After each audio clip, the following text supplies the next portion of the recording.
Good morning, students. So today we have to start with the plant tissue, and in the plant tissue we had started with the meristematic tissue. We have seen there are two types of plant tissue. Plant tissue is broadly classified into two categories on the basis of the cell's capability to divide lifelong, and these two categories are the meristematic tissue and the permanent tissue. So today we have to start with meristematic tissue. So why meristematic cells are capable to divide lifelong, or what are the structural features of the meristematic tissue? So the structural features are what? The cells are small in size, the cells are cubical cells, the cell wall is thin, large nucleus is there, vacuoles are absent, and no intercellular space is present. So these are the structural features of the meristematic tissue which helps them to divide lifelong. So this is the structure of typical meristematic tissue. You see there is no intercellular space, cells are compactly packed to each other, large nucleus is there, cells are cubical in shape, okay, vacuoles are absent. Now there are two types of meristematic tissue. One is the apical or the terminal meristematic tissue, and the second one is the cambium or lateral meristematic tissue.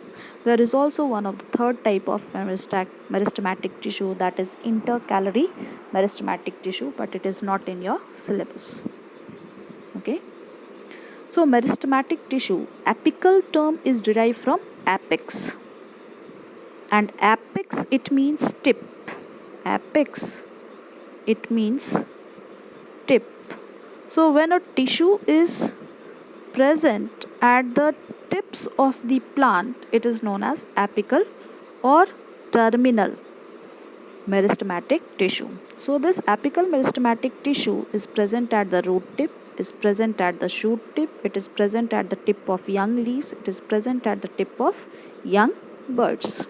And what is the purpose of it or function of it? It increases the length or the height of the plant, and this increase in the length or the height of the plant is known as the primary growth. This is known as primary growth. Okay. Then the another type of meristematic tissue is the cambium or lateral meristematic tissue. So what is its location? Below the bark. And what is its function? It increases the thickness of the stem or root wherever it will be present.